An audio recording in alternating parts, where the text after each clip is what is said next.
hari ni, termasuk macam tengah hari sebab dah panas sedia. Saya bukanlah seorang yang pakar, saya baru first time buat video ni. Jadi sebenarnya kita nak share je lah. Kita sebenarnya pertama sekali saya ucapkan terima kasih kepada tuan rumah ni lah. Saya rasa ini tuan rumah yang paling produktif lah dekat Mesir ni lah. Jadi satu rumah, biasa kita dengar rumah ni ada masalah macam-macam, jadi ada yang gaduh, nak ahli bait ni. Tapi rumah ni membuktikan maknanya ada sinergi kat situ lah antara ahli bait. Jadi kita sebenarnya bukanlah kita ni sekarang tu, saya ni seorang yang pakar sebagainya, jadi kita nak kongsi sikit apa yang sedikit ilmu yang kita baca-baca daripada buku lah.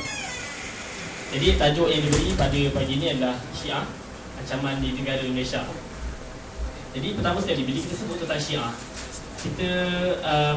kita cuba bayangkan dalam soal-soal kan benda ni Syiah ni dah beberapa tahun sejak dari dulu.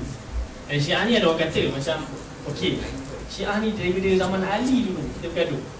Khawarij dah tak ada lah, Mu'tazilah dah tak ada, tinggal Syiah ni je yang daripada dulu. Jadi kenapa kita tak duduk sekali kita lupakan segala persengketaan pun, kita duduk dan berbincang bekerjasama.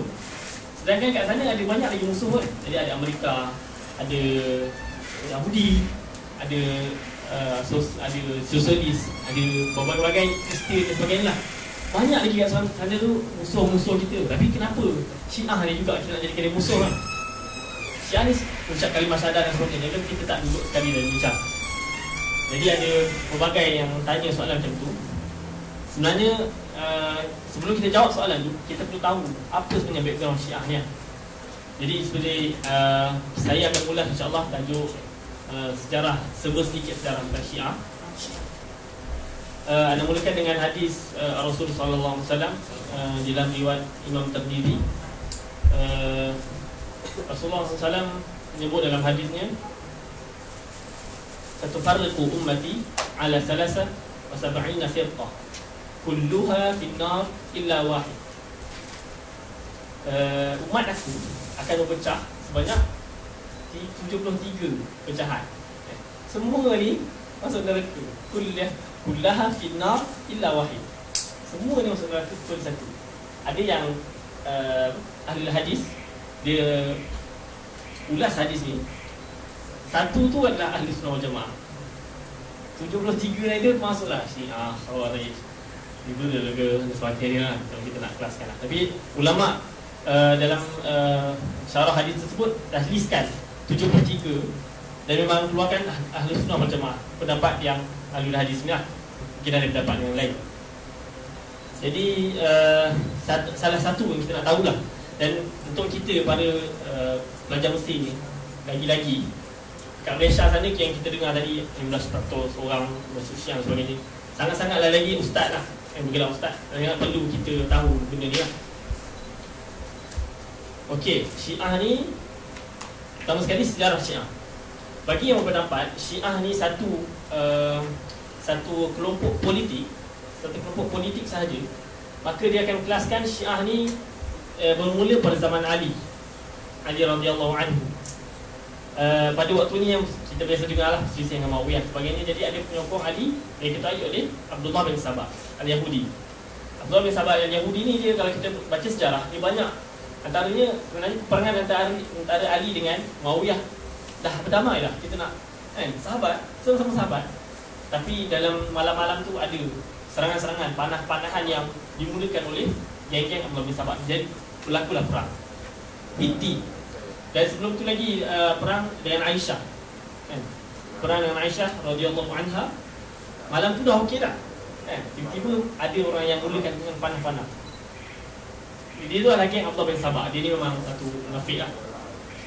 Tapi bagi pandangan Dr. Ratib Al-Sarjani, yang anak setuju dengan pandangan beliau, Syiah ni dia bukan diasaskan pada zaman Ali, sebab itu hanya perbezaan politik saja. Dia tak masuk lagi, dia tak ada takyah, dia tak ada Imam 12 dan sebagainya. Jadi dia belum, pada waktu ni belum lagi, mungkin dia dah ada bibit, iaitu pecahan politik, tapi dia belum lagi secara akidah dan secara ibadah dan sebagainya, fiqh dan sebagainya. Pada zaman Muawiyah, dia berpakat, keluarga Syiah yang memberontak ni, dia berpakat dengan keluarga Abbasiyah, banyak Abdullah bin Abbas dan sebagainya yang bawah tu, dia panggil Abbasi, dan keluarga-keluarga Umayyi, ada Uthmani dan sebagainya. Jadi geng Syiah ni dia berpakat dengan keluarga Abbasiyah untuk jatuhkan. Maknanya kata apa, putih kata apa, those are enemy of my enemy is my friend. Jadi Abbas tu musuh pada Umayyah. Jadi kau ni kawan aku pula, so kita boleh geng kan. Lagipun keluarga Abbas pun sebagai ahli baik, jadi dia orang ni memang boleh sepala lah. Jadi perang, akhirnya dia menang kan. Dia mendapat topple kerajaan Umayyah tersebut pada tahun 720. Dia jatuh. Tapi malangnya yang dapat pemerintahan yang kaut semua adalah orang-orang Abbasiyah kan. Jadi kalau kita baca orang Abbasiyah ni pakcik tu Abdullah bin Abbas, tapi orang Syiah ni Ali tu daripada Abdul Muttalib kan. Jadi geng-geng Abdullah bin Abbas ni anak cucu dia yang rebut kan. Macam kita kalau kat Malaysia lah, apa puak-puak dia ni lah kan, puak-puak kita tak dapat kan. Contoh ni belah ni belah sepupu tu dapat harta, kita tak dapat. Contohlah kita tak dapat, padahal kita sama-sama nak perang tu. Jadi dia kecewa sekali lagi. Maka pada zaman Al-Ma'mun, golongan Parsi ni satu hal. Ada segolongan Parsi dulu, golongan Parsi dia anut agama Rom, agama Majusi yang sembah api dan sebagainya. Ada sebahagian golongan Majusi ni, golongan bekas-bekas pengikut Parsi ni, dia masih belum berpuas hati. Sebab dulu Parsi ni macam Rusia dengan Amerika, Rom, Parsi kan, boleh batin Rom. Ayat ni besar, boleh batin Rom. Perang macam satu khabar dari Allah Ta'ala, Rusia dan Amerika menang, lawan, banyak satu bukti besar. Takkanlah Allah sebut kita yang biasa-biasa. Jadi Parsi ni satu kuasa besar, macam Rusia, macam Amerika lah. Dia anggap diri kuasa dunia, penentu. Nanti A, B, dia boleh buat apa saja. Tapi bila dia masuk Islam, dia dah cair. Tapi Rom ada lagi Parsi padahal dekat Iran tu, Islam dah cover semua tu. Rom ada lagi, Parsi yang tadi. Macam Amerika dah hilang, Rusia dia tinggal. Jadi dia ada rasa sikit kecewa esok. Jadi bila dia kecewa, masuklah dengan Syiah ni yang kecewa gabung. Jadi penggabungan ni bagi Dr. Roger Sajani, inilah permulaan kepada Syiah dari segi akidah, ibadah dan juga politik dia sendiri.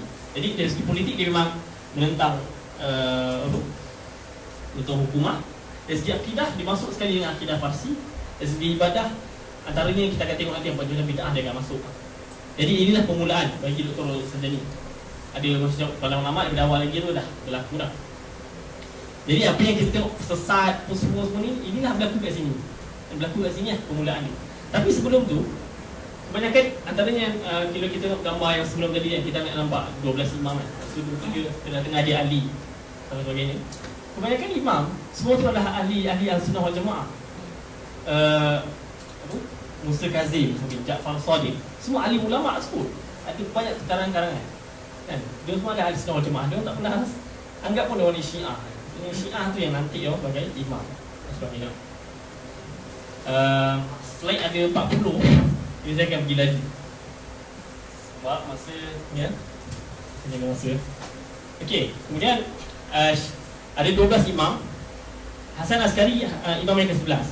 Dia meninggal di Samarra pada umur 28 tahun anak.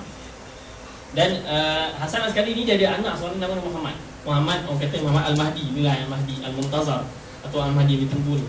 Mahdi ni bila Hasan Askari meninggal, umur dia baru 5 tahun. Jadi tak boleh nak tukar lah. Jadi dari segi antara yang anda cakap tadi, akidah Parsi, dia akan nanti setiap anak sulung ni dia akan bagi perintah. Jadi anak sulung Hasan Askari baru 5 tahun. Jadi tak boleh nak buat apa. Pecah-pecah jadilah pecahan-pecahan yang kita akan terjadi. Macam-macam Syiah